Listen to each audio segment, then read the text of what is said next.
SHM में आपको particle के एनर्जी के बारे में बता दिया है। मतलब अगर कोई पार्टिकल एसएचएम एग्जीक्यूट कर रहा है तो हमने आपको पहले तो ये बताया था कि एसएचएम होता क्या है, कुछ रिलेशंस हमने डिराइव किए, उन रिलेशंस के हमने ग्राफ बनाए हैं। ग्राफ के बाद हमने क्या किया था, कल वाले लेक्चर में हमने एनर्जी पर डिस्कशन किया था। अब एनर्जी एक इम्पॉर्टेंट फैक्टर है, बहुत सारे क्वेश्चन आपको एसएचएम में एनर्जी कैलकुलेशन पर मिल सकते हैं। तो हमने क्या किया था, इससे पहले वाले सेक्शन में एनर्जी को कंप्लीट किया था। आज क्या करेंगे, कुछ क्वेश्चंस सॉल्व करना स्टार्ट करेंगे। क्वेश्चंस कैसे होते हैं, कैसे सॉल्व किया जाएगा उनको, वो सीखेंगे और साथ ही साथ हम फेजर डायग्राम बनाना सीखेंगे। अब फेजर डायग्राम जो है, फेजर डायग्राम क्या होता है, क्यों, क्या इसकी इंपॉर्टेंस है, ये सारा कुछ सीखेंगे। लेकिन पहले हम क्या करते हैं, कुछ बेसिक न्यूमेरिकल्स कर लेते हैं। अब बेसिक न्यूमेरिकल्स कैसे होंगे, तो जो बेसिक न्यूमेरिकल्स हम स्टार्ट करने वाले हैं ना, वो इनिशियल फेज के कैलकुलेशन वाले प्रॉब्लम्स होंगे। मतलब पार्टिकल का इनिशियल फेज अपने को कैलकुलेट करना है। अब पार्टिकल का इनिशियल फेज कैलकुलेट कैसे करना है, क्यों करना है, अगर आपको याद हो तो कल हमने जो इक्वेशन बनाया था पोजीशन वर्सेस टाइम का, पोजीशन वर्सेस टाइम का जो हमने कल इक्वेशन बनाया था, वो इक्वेशन कुछ ऐसा आया था, a sin omega t plus fine x, किसी भी टाइम t का जो x है वो उसका रिलेशन आया था a sin omega t plus fine. अब यहां पर अगर आप ध्यान से देखोगे तो ये जो x t है, ये क्या है, किसी भी पार्टिकल जो एसएचएम एग्जीक्यूट कर रहा था वो उसका इंस्टेंटेनियस पोजीशन है क्या। अच्छा, ये a स्टैंड्स फॉर एम्पलीट्यूड। अब पार्टिकल का एम्पलीट्यूड, मान लो मैं बोल रहा हूं कि एसएचएम का एम्पलीट्यूड इस बात पे डिपेंड करता है कि आपने जब एसएचएम एग्जीक्यूट कराना स्टार्ट किया तो आपने पार्टिकल को कितना एनर्जी दिया है। जैसे मान लो ये जो स्प्रिंग ब्लॉक सिस्टम ऐसे है, ये एक स्प्रिंग ब्लॉक सिस्टम है, मान लो ऐसा। अब यहाँ पर एक m मास का ब्लॉक और ये k यहाँ पे इसका स्प्रिंग कांस्टेंट है, मान लो नेचुरल पे ऐसे रखे हुए हैं। अब यहाँ पे अगर देखोगे ना तो जो नेचुरल लेंथ है ना वही इसका मीन पोजीशन भी है। क्यों, क्योंकि भी ब्लॉक पे लगने वाला नेट फोर्स क्या है, 0। मतलब ब्लॉक पे नेट फोर्स भी 0 है, तो ये मीन पोजीशन भी होगा और ये हमारा क्या होगा, नेचुरल लेंथ। अब मान लो मैं इसको इलोंगेट करना स्टार्ट करता हूँ। अगर मैं इसको यहाँ तक इलोंगेट करके रिलीज करूंगा ना तो पार्टिकल क्या करेगा, यहाँ से यहाँ ऐसे to and fro motion execute करने वाला है। इसका मतलब पार्टिकल का एम्पलीट्यूड इस बात पे डिपेंड किया कि मैंने इसको कितना स्ट्रेच किया है। इसको स्ट्रेच करने पे मैंने जो भी वर्क डन किया वही तो उसकी एनर्जी को बढ़ा रहा है ना। अब अगर मैं यहाँ से रिलीज नहीं करके सपोज यहाँ कहीं से रिलीज करता तो मैंने इसको ज्यादा एनर्जी सप्लाई किया है क्या। अगर मैंने इसको ज्यादा एनर्जी सप्लाई किया है तो ज्यादा बड़ा एम्पलीट्यूड में ये एसएचएम एग्जीक्यूट करेगा क्या। इसका मतलब ये जो इक्वेशन था ना x as a function of time t, उसमें जो एम्पलीट्यूड वाला टर्म है वो टोटली इस बात पे डिपेंड करता है कि आपने पार्टिकल को एसएचएम एग्जीक्यूट कराने के लिए कितना एनर्जी सप्लाई किया है। बात समझ में आ रहा है क्या। जितना ज्यादा एनर्जी आप सप्लाई करोगे उतना ज्यादा उसका एम्पलीट्यूड होगा। अच्छा, अभी एम्पलीट्यूड कैसे डिफाइन कर रहा है, कैसे मिल रहा है अपने को समझ में आ गया। ये omega t plus phi naught, इस पूरे टर्म को omega t plus phi naught को अपन ने क्या बोला था, फेज। अब ये omega t plus phi naught जो फेज है वो क्या कर रहा था, ये वैल्यू के चेंज होने से पोजीशन चेंज होता था क्या, पोजीशन चेंज होता था, साथ ही साथ जो मूव करने की टेंडेंसी है वो भी अपने को इसी को देख के पता चलता था ना। अच्छा, अब अगर मैं इस इक्वेशन में टाइम को 0 पुट करता था, इस इक्वेशन को टाइम 0 पुट करने पर जो फेज कांस्टेंट आता था उसी को तो अपन इनिशियल फेज बोलते थे। मतलब ये फाई नॉट जो है वो क्या है, इनिशियल फेज है। अब यहाँ पर जो हम क्वेश्चन सॉल्व करेंगे या जो क्वेश्चन हम डिस्कस करने वाले हैं वो इनिशियल फेज के कैलकुलेशन वाले क्वेश्चन होंगे। अब इनिशियल फेज का कैलकुलेशन कैसे करते हैं, मान लो मैं बोल रहा हूं कि क्वेश्चन है, क्वेश्चन कुछ भी हो सकता है, कंसेप्ट आपको ध्यान से समझना है कि कंसेप्ट क्या यूज कर रहे हैं और कैसे सॉल्व करना है। मान लो पार्टिकल का ये मीन पोजीशन है, मतलब कोई एसएचएम था, यहाँ पे इसका मीन पोजीशन है और यहाँ पर इसका एम्पलीट्यूड है a और ये माइनस है। मतलब क्वेश्चन में मैंने आपको पार्टिकल का एम्पलीट्यूड बता दिया है और मैं आपको ये भी बता दे रहा हूँ कि ये जो पार्टिकल यहाँ पे जो पार्टिकल है, पार्टिकल जो एसएचएम एग्जीक्यूट कर रहा है ना, उसका क्वेश्चन में उसने क्या बोला है कि एंगुलर फ्रीक्वेंसी, पार्टिकल का जो एंगुलर फ्रीक्वेंसी है वो ओमेगा है, वो आपको बता दिया गया है। पार्टिकल का एंगुलर फ्रीक्वेंसी जो है वो ओमेगा है, वो क्वेश्चन में बता दिया गया है। साथ ही साथ डायग्राम को देख के भी पता चल रहा है कि पार्टिकल का जो मैक्सिमम डिस्प्लेसमेंट हो सकता है वो कितना है, a है, मतलब a इसका एम्पलीट्यूड बताया गया है। अब क्वेश्चन ऐसा है, मान लो जब t इक्वल्स टू 0 था, t इक्वल्स टू 0 मतलब जब मैंने इसको एनालाइज करना स्टार्ट किया तो t इक्वल्स टू 0 पे मान लेते हैं कि ये जो पार्टिकल है वो मुझे यहाँ कहीं पर मिला और उस समय इसका जो सेपरेशन था मीन पोजीशन से वो कितना है, a डिवाइडेड बाय 2। ठीक है, पार्टिकल जो है, पार्टिकल जब मैंने t इक्वल्स टू 0 सेकंड पर देखा, t इक्वल्स टू 0 सेकंड पर पार्टिकल को देखा तो वो मेरे को मीन पोजीशन से a बाय 2 सेपरेशन पे दिखा और ये जो पार्टिकल था वो कुछ तो इस डायरेक्शन पे चल रहा था। अब ये जो पार्टिकल है जो यहाँ पे एसएचएम एग्जीक्यूट कर रहा है, इसके लिए अपने को डिस्प्लेसमेंट वर्सेस टाइम का रिलेशन लिखना है। ठीक है, अब डिस्प्लेसमेंट वर्सेस टाइम का रिलेशन, अब देखो पार्टिकल तो एसएचएम एग्जीक्यूट कर रहा था, इसका जो एसएचएम था वो तो हो रहा था, इसका मतलब इसका एम्पलीट्यूड जो है वो -a से a डिसाइड हो चुका है। इसका ओमेगा भी मैंने आपको, एंगुलर फ्रीक्वेंसी भी मैंने आपको बता दिया है, वो कितना है, ओमेगा है। क्या चेंज हो सकता है t इक्वल्स टू 0 सेकंड पर, कहां से आपने एनालाइज करना स्टार्ट किया, तो t इक्वल्स टू 0 सेकंड पर जहां से भी आप एनालाइज करना स्टार्ट करोगे उसके हिसाब से फाइ नॉट चेंज हो जाएगा। मतलब अब जो क्वेश्चन आने वाले हैं या ये जो इक्वेशन मेरे को फ्रेम करना है, इसमें जो वेरिएबल है वो सिर्फ फाइ नॉट है। अब फाइ नॉट का कैलकुलेशन अपने को करना है। अब फाइ नॉट कैसे फाइंड करेंगे, ध्यान से देखते हैं। एक या दो क्वेश्चन मैं बताऊंगा, बाकी सारे क्वेश्चन आपको खुद से करने हैं। और ऐसे ये मैं बोलूं तो ये बहुत ही आसान क्वेश्चन होते हैं इस चैप्टर के, और ऐसे हजारों क्वेश्चन आपको मिल जाएंगे। अब क्वेश्चन को सॉल्व कैसे करना है या इसका अप्रोच कैसा होना चाहिए वो देखो। हमने क्या बोला, जब टाइम 0 है, जब टाइम, ये यही रिलेशन तो अपने को यूज करना है ना, जब टाइम 0 है तो उसका जो पोजीशन है वो a/2 प्लस में है क्या। जब टाइम 0 है तो उसका पोजीशन कितना है, a/2 प्लस में। इस x एट 0 को अगर मैं इस वाले इक्वेशन में सब्स्टिट्यूट कर दूं तो यहां पे अपन लिख देते हैं a divided by 2 equals to a sin omega t plus phi naught. अच्छा, अगर t 0 था इसका मतलब ये ओमेगा t नॉट भी क्या हो जाएगा, 0 हो जाएगा क्या। तो सॉल्व करने पे ना ये इक्वेशन और ऐसा दिख सकता है, a/2 equals to a sin phi naught. अगर इस a से इस a को कैंसिल कर दिया जाए तो कुछ तो ऐसा इक्वेशन दिख रहा है, क्या दिख रहा है, that implies sin phi naught equals to half. ये मेरे पास आ गया। अच्छा, अब इसको सॉल्व करना है, ये इस तरह की इक्वेशन को अपन क्या बोलते हैं, ट्रिग्नोमेट्रिक इक्वेशन। अब ट्रिग्नोमेट्रिक इक्वेशन को सॉल्व कैसे करते हैं, ठीक है।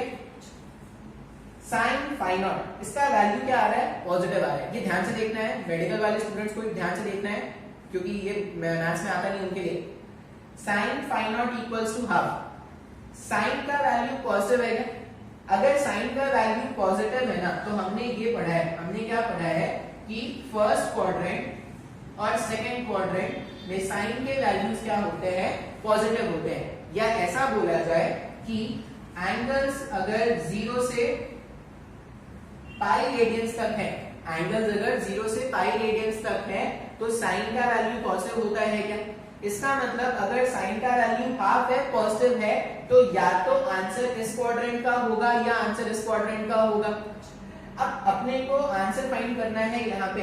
अब कैसे फाइंड करेंगे, तो ट्रिग्नोमेट्री का कुछ और बेसिक फॉर्मूला अगर मैं यहाँ पे यूज करूँ ना, तो ट्रिग्नोमेट्री के और बेसिक फॉर्मूलाज जो आपको चैप्टर में काम आएंगे न्यूमेरिकल सॉल्व करने के लिए, वो देख लेते हैं।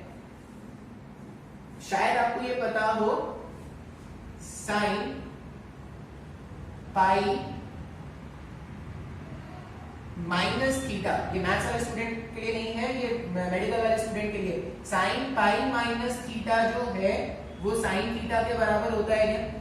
Sign pi minus theta sine theta और sine pi plus theta minus sine theta, एक और वैल्यू जो हम यहाँ पे लिखेंगे साइन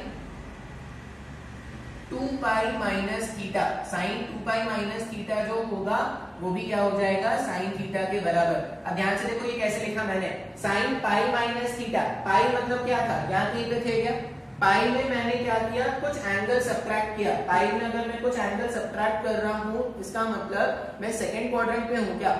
अब सेकंड क्वाड्रेंट पे साइन का वैल्यू क्या होता है पॉजिटिव होता है। एक और चीज जो आपको याद रखना है, यहाँ पे अगर पाई होता है ना तो ये जो ट्रिग्नोमेट्रिक रेशियो होता है वो चेंज नहीं होता, इसका मतलब साइन पाई माइनस थीटा जो है वो साइन थीटा है।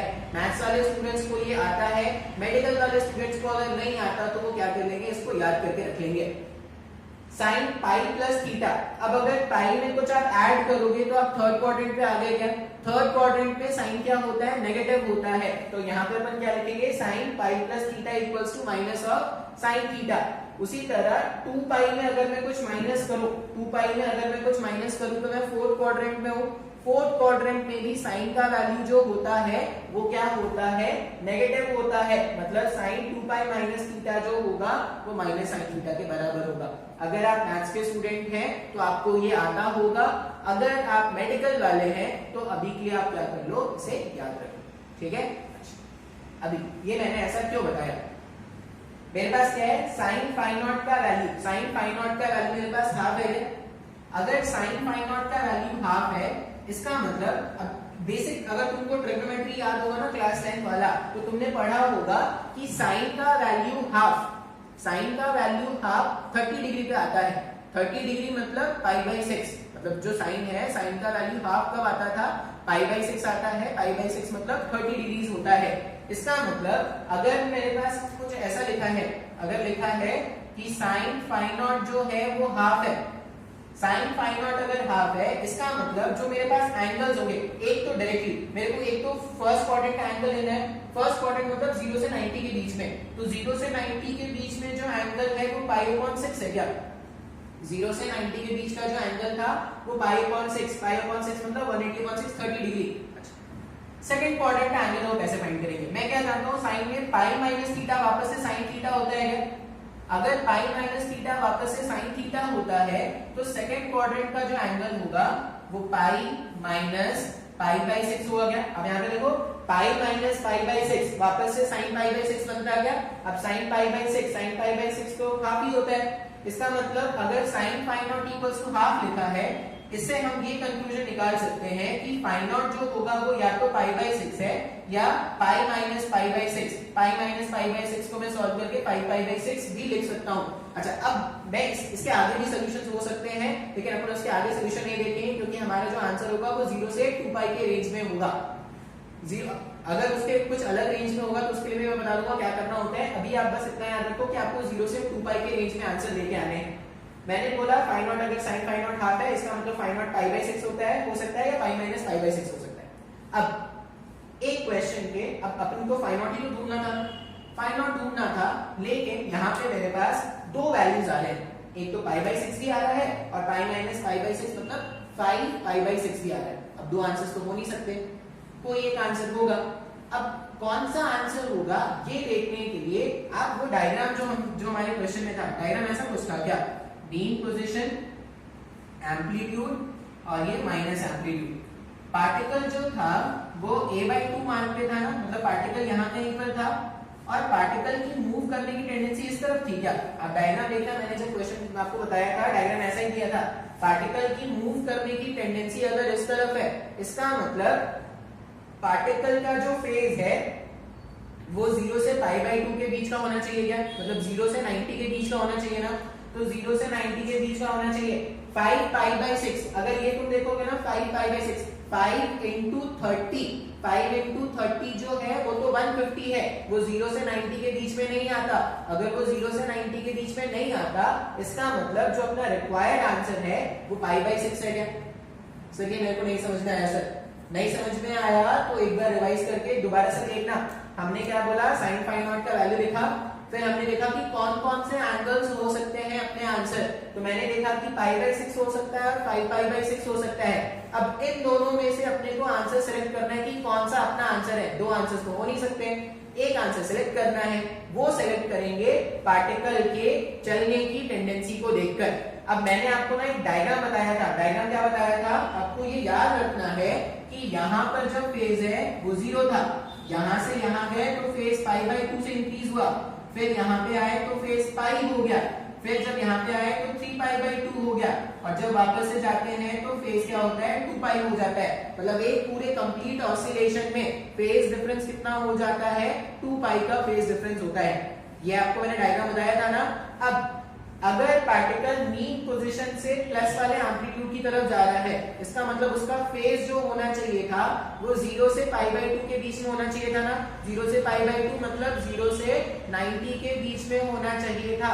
अब 0 से 90 के बीच में तो यही है, इसका मतलब हमारा जो आंसर है वो π/6 ये आंसर है। तो हम जो इक्वेशन फाइंड कर रहे थे ना, हम इक्वेशन ऐसा लिखेंगे x at any time t equals to, उसका एम्पलीट्यूड कितना है, उसका एम्पलीट्यूड है a sin ओमेगा टी, और फाई नॉट हमने ढूंढ लिया है, फाई नॉट कितना आया था, फाई नॉट का वैल्यू π/6 आया है। ये हमारा रिक्वायर्ड इक्वेशन है जो क्वेश्चन में हमको फाइंड करने को बोला गया है। समझ में आया क्या? हाँ या ना? तुमको लग रहा हो ये तो बहुत लेंथी हो गया, नहीं ये लेंथी नहीं है, ये तुम 2 मिनट में कर लोगे अगर तुमको समझ में आ जाएगा तो। तुमको बस क्या करना है, तुमको ये इक्वेशन फाइंड करना है, फिर तुमको एंगल देखना है। ये सब तो मैंने अंडरस्टैंडिंग एक पहला क्वेश्चन था इसमें मैंने बताया है। नेक्स्ट क्वेश्चन जब अपन सॉल्व करेंगे तो ये सब करने की जरूरत नहीं है, बैक ऑफ द माइंड बस तुमको ये याद रखना है। एक और क्वेश्चन करके देखते हैं। अब ये जो क्वेश्चन मैं आपको दूंगा, ये क्वेश्चन आप क्या करना, स्क्रीन को पॉज करना और खुद से अटेम्प्ट करने की, सॉल्व करने की कोशिश करना। अगर तुमको ये पहला प्रॉब्लम आ गया ना तो दूसरा प्रॉब्लम मैं इसमें 1000 तरह के प्रॉब्लम करा सकता हूँ, उसका कोई मतलब नहीं है। अगर आपको समझ में आना है तो आपको इस तरह से ही समझ में आ गया होगा। एक और एग्जांपल करके देखें क्या? एक और एग्जांपल करते हैं। मान लो क्वेश्चन ऐसा है, -2a और यहाँ पर 2a, ये मीन पोजीशन, और जब मैंने पार्टिकल को देखा तो वो मेरे को दिख रहा था √3a मार्क पर। यहाँ से यहाँ का जो सेपरेशन है ना, ये जो सेपरेशन था वो √3a मार्क है और पार्टिकल यहाँ पर चल रहा है ऐसे, इस डायरेक्शन में ऐसा भाग रहा है। ठीक है, बात समझ में आ रहा है? फिर से ये बता दिया गया है कि ये जो पार्टिकल जो एसएचएम एग्जीक्यूट कर रहा है उसका एंगुलर फ्रीक्वेंसी, क्वेश्चन में ये बताया गया है कि इसका एंगुलर फ्रीक्वेंसी जो है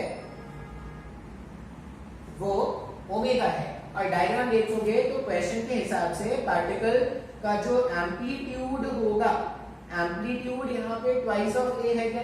अब इन दोनों फैक्टर्स को यूज करके और basic calculation solve, basic calculation के बाद हमारा आंसर आएगा। क्वेश्चन फिर से क्या पूछा गया है?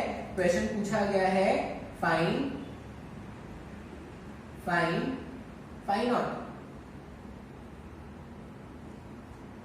फाई नॉट का वैल्यू आपको फाइंड करना है, ये क्वेश्चन में पूछा गया है।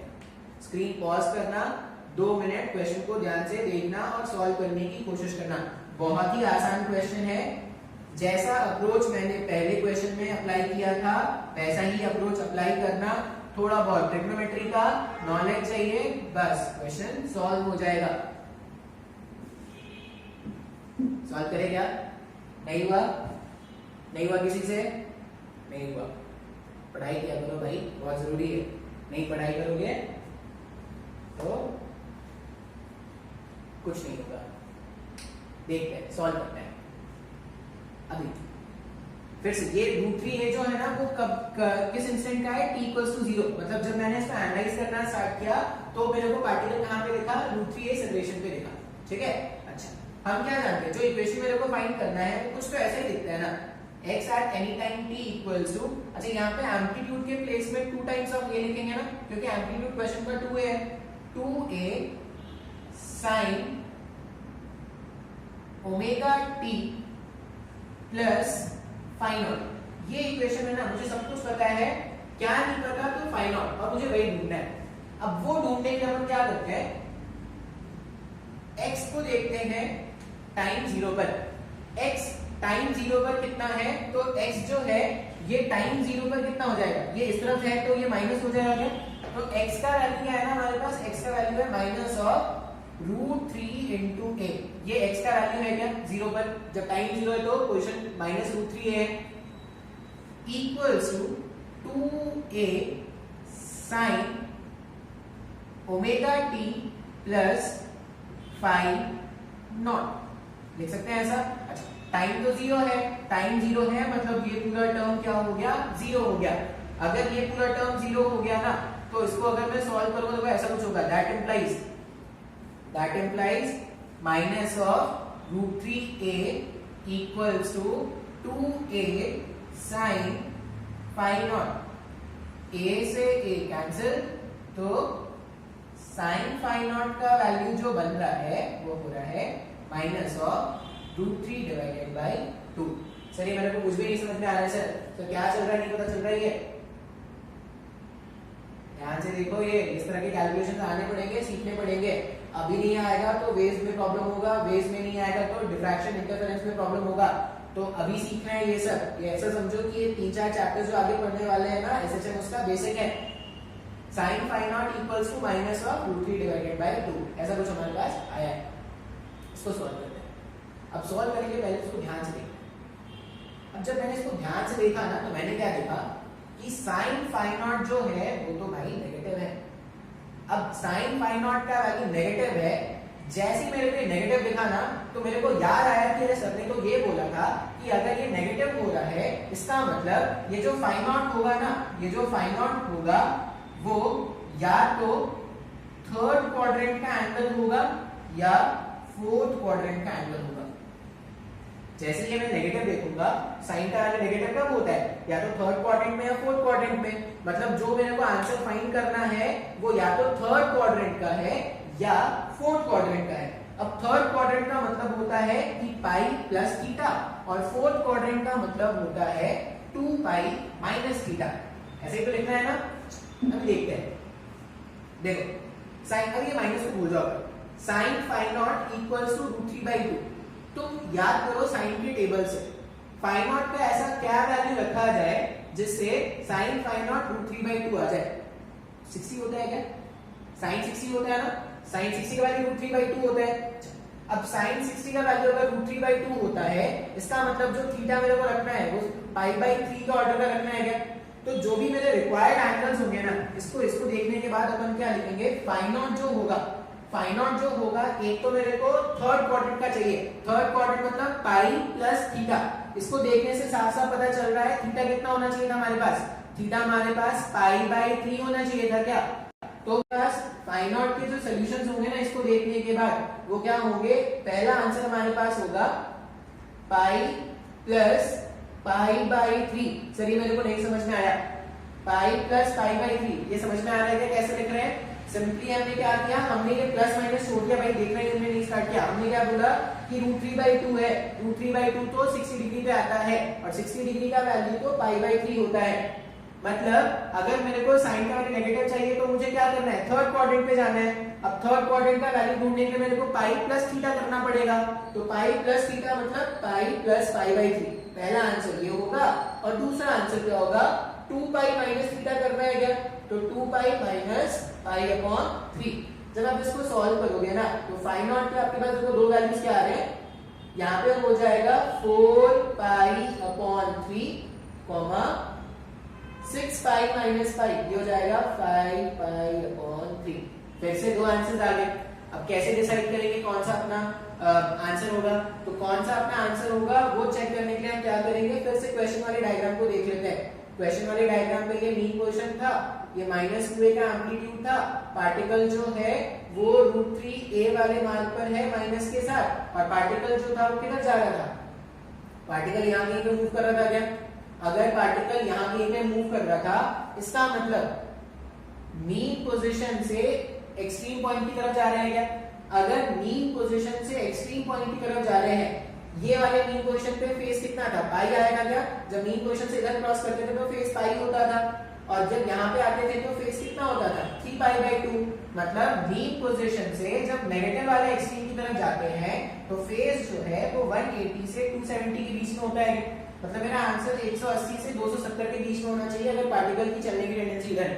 लेकिन अगर पार्टिकल की चलने की टेंडेंसी ऐसी होती ना तो तुम्हारा आंसर क्या होता, इधर से इधर के बीच में कहीं पे आना है क्या, उस केस में तुम्हारा आंसर 270 से 360 के बीच का आंसर होगा। अब देखो मान लो ये क्वेश्चन था मेरा, तो इसके हिसाब से आंसर क्या हो जाएगा, इसके हिसाब से मेरा आंसर 180 से 270 के बीच में आना चाहिए।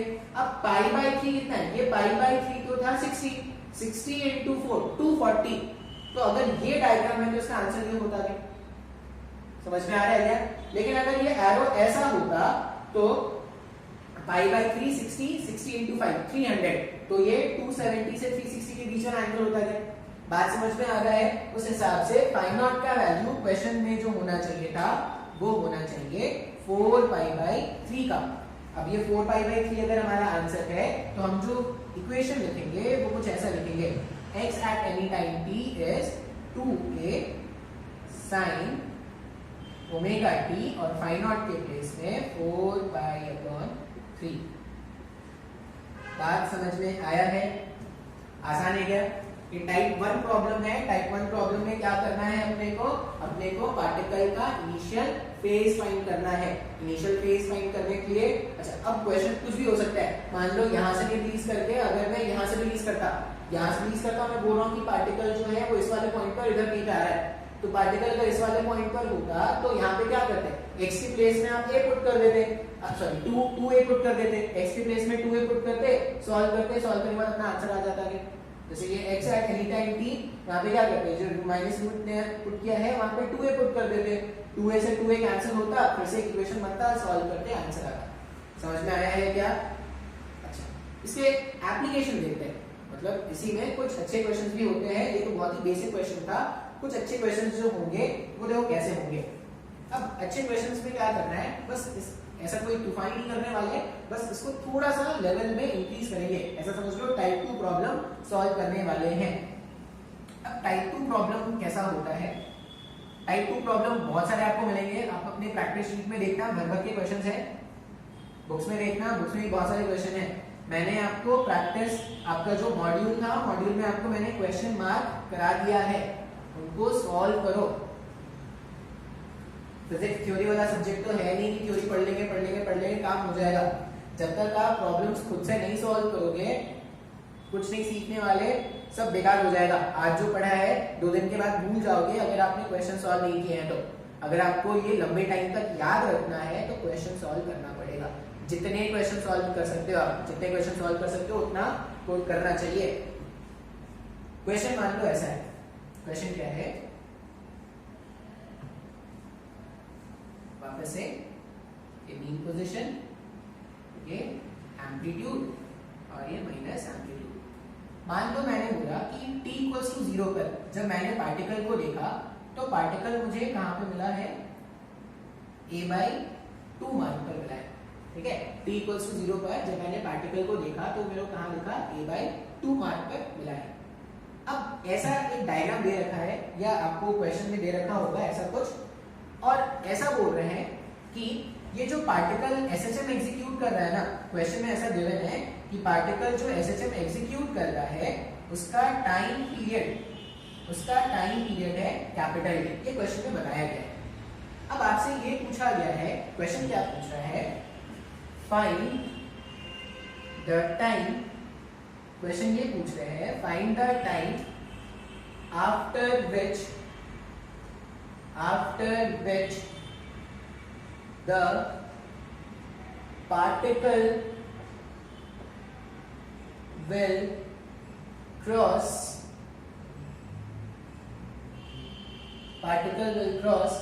mean position for the first time। पहली बार पार्टिकल मीन पोजीशन कब क्रॉस करेगा ये पूछा गया है। ठीक है, अब मैंने पहली बार क्यों बोला, क्योंकि ये तो SHM एग्जीक्यूट कर रहा है। अब अगर ये SHM एग्जीक्यूट कर रहा है तो जब तक इसका ऑसिलेशन होता रहेगा तब तक ये मीन पॉइंट को क्रॉस करता रहेगा। अगर अब मुझे सारे टाइम को नहीं कैलकुलेट करना है, मुझे सिर्फ वही टाइम कैलकुलेट करना है जिस टाइम पर पार्टिकल पहली बार मीन पोजीशन को क्रॉस करेगा। अब हम कैसे सॉल्व करेंगे वो देखने के लिए ध्यान से अगर आप डायग्राम देखोगे तो ये क्या है, a/2 मार्क पे है ना। अगर ये a/2 मार्क पर है तो इसका इनिशियल फेज लिख सकते हैं क्या?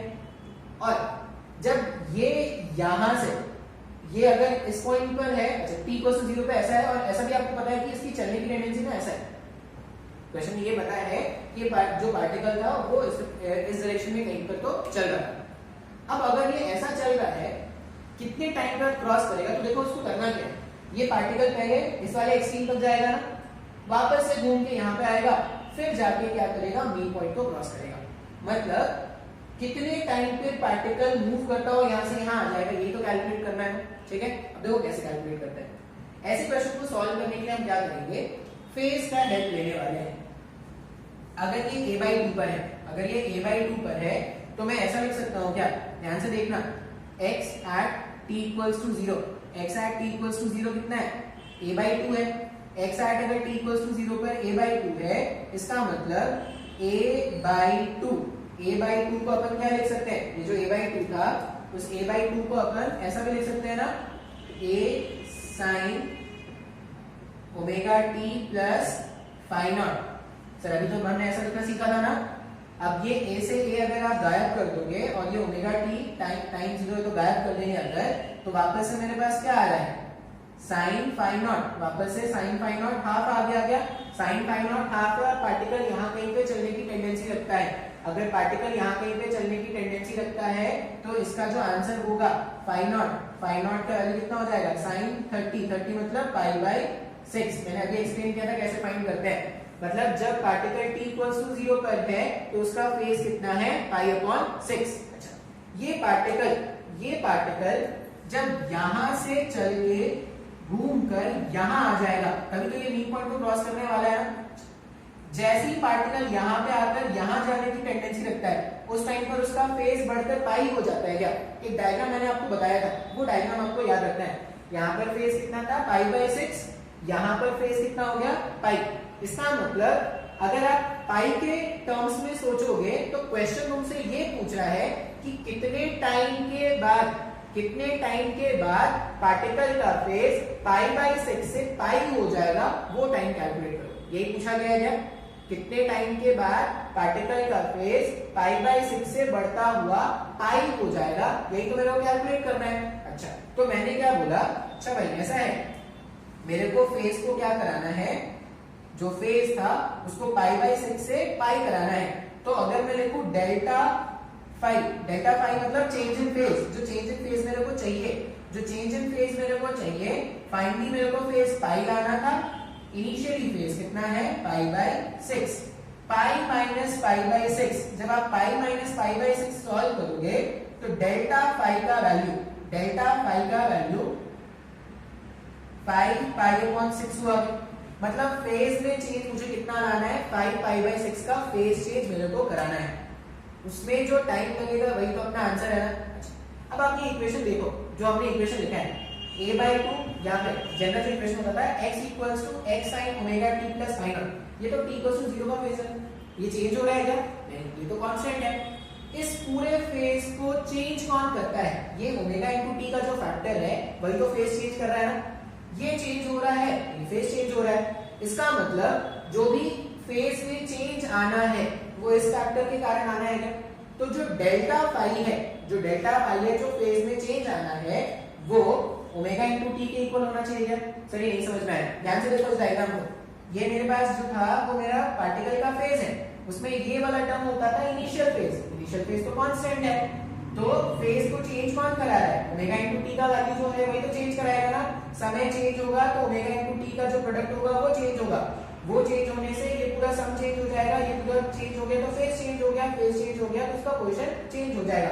इसका मतलब ये जो डेल्टा फाइ 5π/6 है, ये फेज में चेंज कौन लाने वाला है, ये जो फेज में चेंज आने वाला है वो ओमेगा t के कारण है क्या। तो यहाँ पे अपन क्या लिखेंगे, अपन ऐसा लिखेंगे, that implies 5π/6 equals to omega * t। लिख सकते हैं ऐसा। अच्छा, अभी क्वेश्चन में ना ओमेगा नहीं पता है, क्वेश्चन में अपने को टाइम पीरियड पता है। इस ओमेगा को टाइम पीरियड के टर्म्स में अपन चेंज कर सकते हैं ना। कैसे चेंज करेंगे, तो अपन क्या लिख देंगे, 5π/6 equals to 2 pi upon capital T. 2 pi into frequency, frequency को 1 अपॉन टाइम पीरियड लिख दिया, स्मॉल टी लिख सकते हैं ना ऐसा।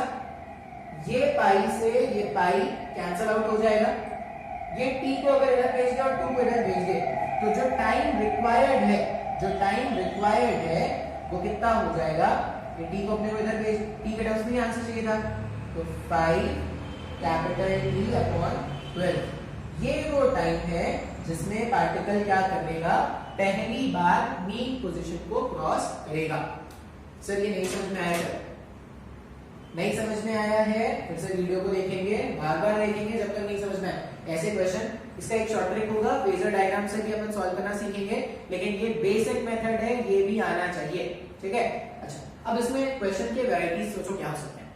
मान लो इसी क्वेश्चन में मैं आपको बोलता कि पार्टिकल ने यहां से स्टार्ट किया है, लेकिन आप मुझे वो टाइम बताओ, आप मुझे वो टाइम बताओ जब पार्टिकल का जो वेलोसिटी होगा वो पहली बार मैक्सिमम होगा।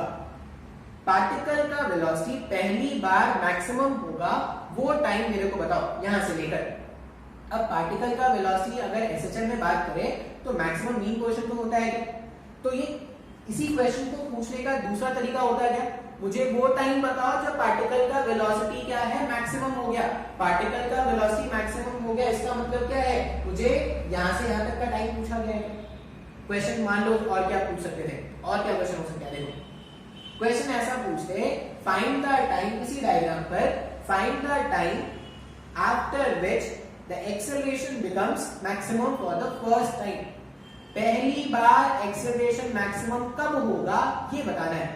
तो एक्सेलरेशन जो मैक्सिमम होता है वो एम्पलीट्यूड पर होता है क्या, तो यहां से यहां जाने का टाइम निकालना होता, फिर से यहां से यहां का फेज चेंज निकाल लेते, फेज चेंज को ओमेगा टी से मल्टीप्लाई, ओमेगा टी से इक्वेट करके सॉल्व करके आंसर आ जाता है।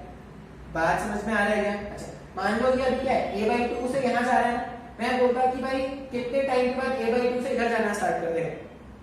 अभी क्वेश्चन में क्या है, a/2 है और इधर जा रहा है, मैं पूछता कि कितने टाइम के बाद a/2 पे -a/2 पे पहुंच जाएगा, इधर जाना स्टार्ट करेगा। तो यहाँ का फेज पता है मेरे को, यहाँ का फेज निकाल सकते हैं, दोनों का फेज डिफरेंस निकाल लेंगे। एक बार दोनों का फेज डिफरेंस मिल गया, फेज डिफरेंस को ओमेगा इंटू टी से मल्टीप्लाई कर देंगे, सॉल्व करने पर आंसर आ जाएगा। बात समझ में आया है।